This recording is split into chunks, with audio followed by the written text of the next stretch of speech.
ছেড়ে যাবে না তো আমায়? হঠাৎ শোভনের এমন কথায় বেশ অবাক লাগছে। কথাটা প্রায়ই বলে, কিন্তু আজ ব্যাপারটা পুরোপুরি ভিন্ন। তাহলে কি সব জেনে গেল? না, জানবে কি করে? নিজেকে একটু সামলে নিয়ে বললাম, হঠাৎ এই কথা? শোভন জোরে একটা নিঃশ্বাস ছেড়ে বলল, কেন জানি না, কদিন ধরেই মনে হচ্ছে তুমি হয়তো আমায় ছেড়ে চলে যাবে। শোভনের কথাগুলো বুকে গিয়ে তীরের মতো বিচ্ছে।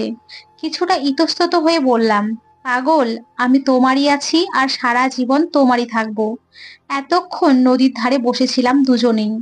শোভন উঠে একটু দূরে গিয়ে দাঁড়ালো।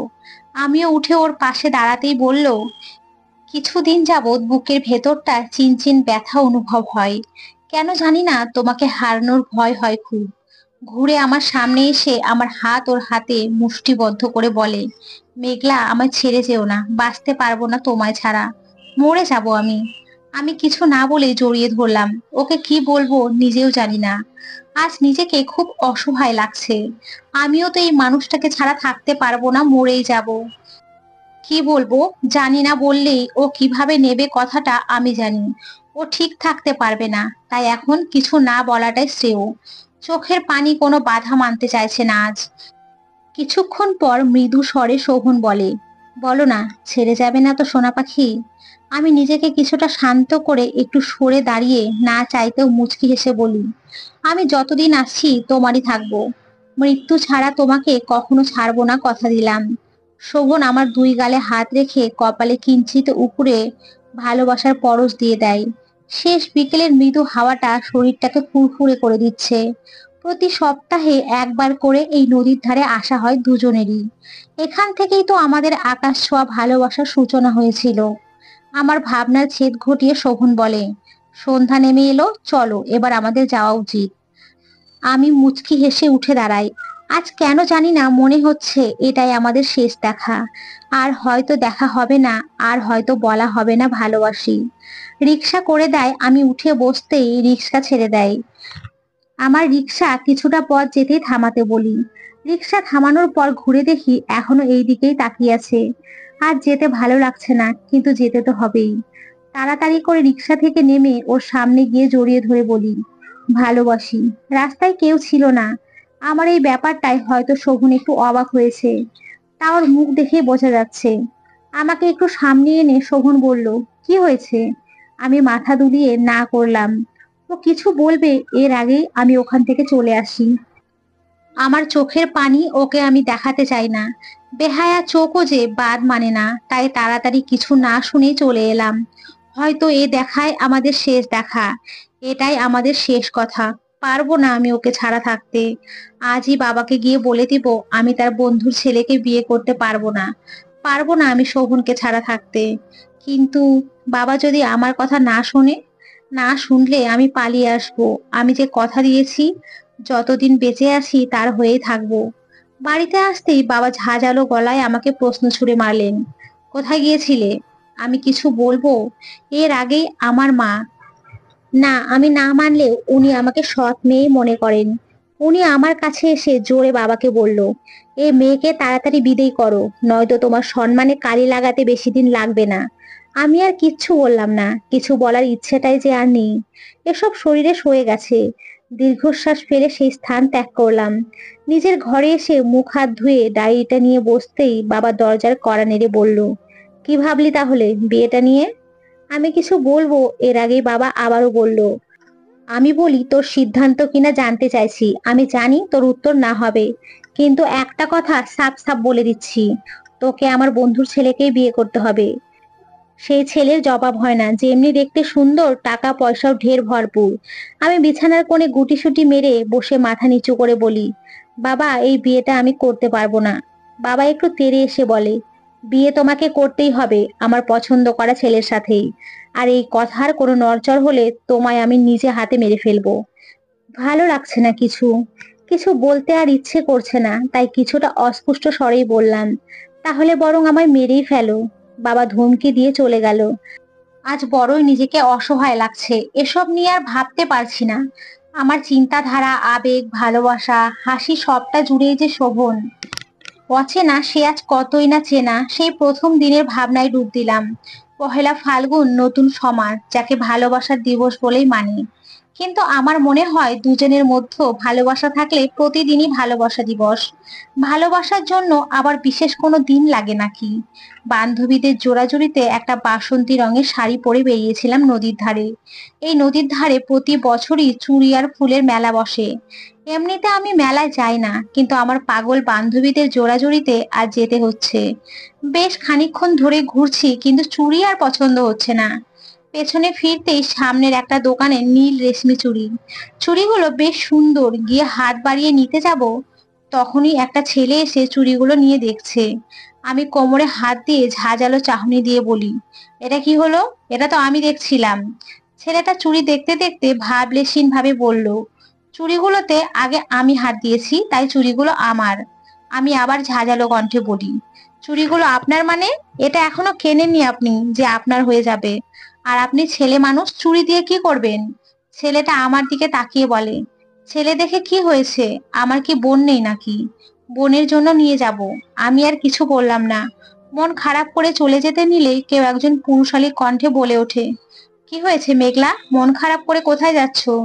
আমি পিছে তাকিয়ে মুচকি হেসে বলি, আরে রায়ান ভাইয়া, তুমি এতক্ষণে আসার নাম হলো তোমার? আমার বান্ধবীটা তো তোমার পথ চেয়ে ব্যাকুল হয়ে যাচ্ছিল। রায়ান ভাইয়া হেসে ওই ছেলেটাকে ইশারা করে বলে, আর বলো না, এই শোভনের জন্যই দেরি হয়ে গিয়েছিল। তা কি হলো, তোমার কিছু করেছে শোভন? আমি আর চোখে ওই শোভনের দিকে তাকিয়ে বলি, একে তুমি চিনো? রায়ান ভাইয়া ওর সামনে গিয়ে বলে, হ্যাঁ হ্যাঁ রে, হ্যাঁ চিনি, আমার ভাই, আবার খুব ভালো বন্ধুও।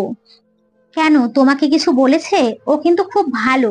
আমি মুচকি হেসে না বলে নদীর ধারে একটা খালি জায়গায় এসে দাঁড়ালাম।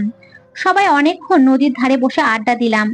প্রথমে ভেবেছিলাম ছেলেটা হয়তো ঝগড়ুটে, পরে দেখলাম না, ভালোই মিশুক, আর চুড়িগুলো ওর ছোট বোনের জন্যই কিনে নিয়েছে। এখান থেকে ওর সাথে কথাবার্তা শুরু। প্রতিদিন রায়ান ভাইয়ার সাথে কলেজের সামনেও আসতো। রায়ান ভাইয়ার মন চুটিয়ে প্রেম করত, আর আমার অসহায়ের মতো শোভনের সাথে হাঁটতে হতো। শোভনের সাথে বেশ ভালো বন্ধুত্ব হয়ে গিয়েছিল। রোজ রাতে কথাও হয়। কিছুদিনের মধ্যেই কি অদ্ভুত মায়ায় জড়িয়ে গিয়েছি, কথা না বললে ভালোই লাগতো না। ঘুমাতেই পারি না ওর সাথে কথা বলা ছাড়া। আর ওর বদ অভ্যাস, কথা বলতে বলতে ঘুমিয়ে যায়। একদম বাচ্চাদের মতো, ব্যাপারটা বেশ ভালোই লাগে।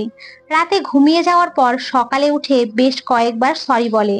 প্রথমে একটু ইচ্ছা করে রাগ করে থাকি, কারণ মন থেকে কেন জানি না রাগটা আসে না। অদ্ভুত এক বাঁধনে জড়িয়ে গেছি, অদ্ভুত এক মায়া ওর উপরে। এই মায়ার নাম কি দেব আমি সত্যিই জানি না। বন্ধু, ভালো লাগা নাকি ভালোবাসা? তবে কি ভালোবেসে ফেললাম? কিন্তু এত তাড়াতাড়ি কি ভালোবাসা হয়? আচ্ছা, আমার ওকে নিয়ে যে অনুভূতিটা হয়, ওরও কি এটা হয়? আমার ভাবনা ছেদ ঘটিয়ে আবার কেউ দরজায় কড়া নাড়ালো। আমি গিয়ে দরজা খুলতেই তাড়াতাড়ি করে মা এসে একটা শাড়ি দিয়ে বলে, এটা তাড়াতাড়ি পরে আয়। আমি কিছু বলবো এর আগেই মা আবার বলে, তোর বাবার বন্ধুর ছেলে এসেছে, তোকে দেখতে চাই একটু।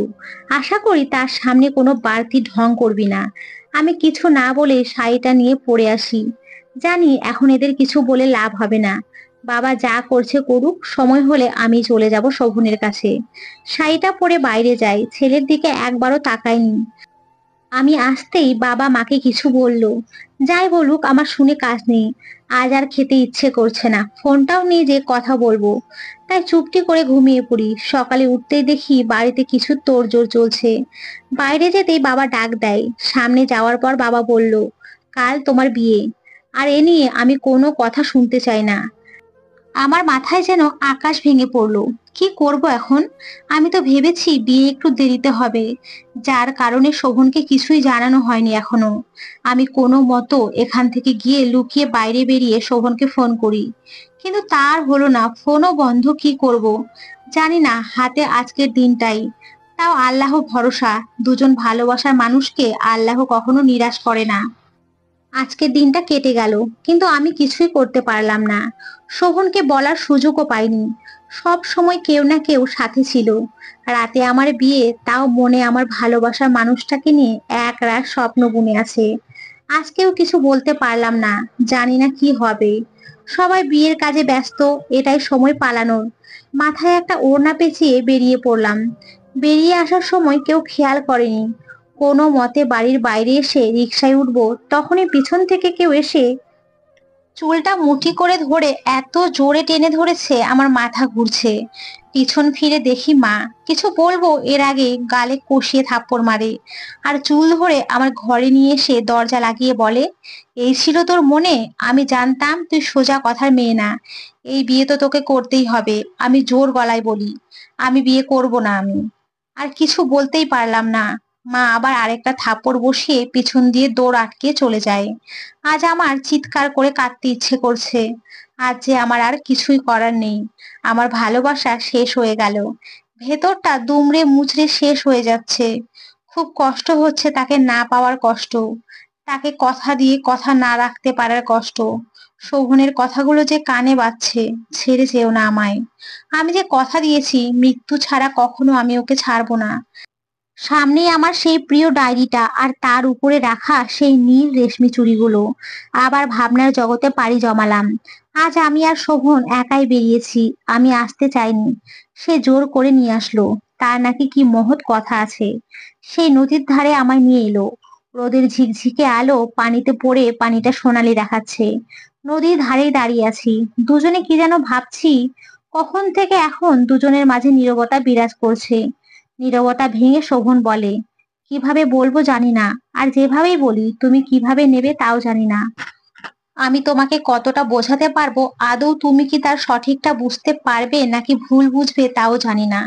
কিন্তু আমার বলার এবং তোমাকে জানানোর খুবই বেশি প্রয়োজন, তাই জানিয়ে দিচ্ছি। মেঘলা, এই 2 মাস তোমার সাথে বন্ধুত্বের সম্পর্কে ছিলাম। তোমার কথা, তোমার হাসি, তোমার রাগ, সবটার সাথে নিজেকে খুব করে জড়িয়ে ফেলেছি। অদ্ভুত এক মায়ায় জড়িয়ে গেছি। আমি সেই মায়া থেকে মৃত্যু ছাড়া বেরোনো অসম্ভব। আর আমি সেই মায়ার নাম দিয়েছি ভালোবাসা। হ্যাঁ, তোমায় আমি খুব করে ভালোবেসে ফেলেছি। কতটা জানি না, শুধু এইটুকুই জানি তোমায় ছাড়া আমি থাকতে পারবো না। ভালোবাসি মেঘলা, খুব ভালোবাসি। বলে সেই নীল চুড়িগুলো হাতে পরিয়ে দেয়। আমি শুধু অবাক হয়ে দেখছি। সেদিন থেকেই আমাদের ভালোবাসার নতুন সূচনা হয়। হাত থেকে চুড়িগুলো পড়ে যেতেই ভাবনার জগৎ থেকে বেরিয়ে আসি। চুড়িগুলো সব ভেঙে গেল। আমার ভালোবাসার মানুষটার দেওয়া প্রথম ভালোবাসার উপহার। হাত দিয়ে ভাঙা চুড়ির টুকরোগুলো তুলে টেবিলের উপরে রাখি। পাশে থাকা ঘুমের ট্যাবলেটগুলো আজ যে আমার সঙ্গী হয়ে গেল। আমার কষ্টগুলো মোচন করার জন্য এটার অসীম দায়বদ্ধতা রয়েছে। আমার কথাগুলো রাখার শ্রেষ্ঠ উপায় আর হয়তো শোনা হবে না। ভালোবাসি কথাটা, এসব ভাবতে ভাবতেই লেখা ধরলাম তাকে বলা কিছু শেষ কথা। আমার কিছু করার ছিল না। আর আমি এতটাই অসহায় যে চেয়েও কিছু করতে পারলাম না। আমি থাকবো না বলে আমার ভালোবাসা এখানে ইতি ঘটেনি। আমি থাকবো তোমার ভালোবাসার মাঝে। আমি নেই বলে নিরাশ হও না। আমি থাকবো তোমার মনের গহীনে, কথা দিয়েছিলাম। মৃত্যুর আগ পর্যন্ত তোমার হয়েই থাকবো। তাই আর কারো হতে চাইনি। বলেছিলাম মৃত্যু ছাড়া আমাদের কেউ আলাদা করতে পারবে না। আমি আমার কথা রাখলাম। না হলে যে আজ আমায় অন্য কারো হয়ে যেতে হতো। অনেক কথা বলার ছিল, কিন্তু এত সময় নেই আমার। শেষ কথা, ভালোবাসি প্রিয়, খুব বেশি ভালোবাসি। কবরস্থানের পাশে থাকা বেঞ্চিটায় বসে মেঘলার ডায়েরিটা পড়ে শেষ করে শোভন। প্রতিদিনই একবার করে আসে এখানে, মেঘলার কবরের পাশে। খুব অভিমান জমেছে মনে, কিন্তু চেয়েও যে অভিমানগুলো ধরে রাখতে পারে না। অসহায়ের মতো ছুটে আসতে হয় এখানেই। কবরের সামনে গিয়ে দীর্ঘশ্বাস ফেলে বলে, ছেড়ে চলে গেলে আমায়। একদিন কথা দিয়েছিলে মৃত্যুর কথা মুখেও আনবে না, কিন্তু সেই কথার খেলাপ করে সত্যিই তুমি চলে গেলে। আমি যে বেঁচে থেকেও মরে গেছি, পারছি না আর তোমায় ছাড়া। ভালোবাসি, খুব ভালোবাসি সোনা পাখি।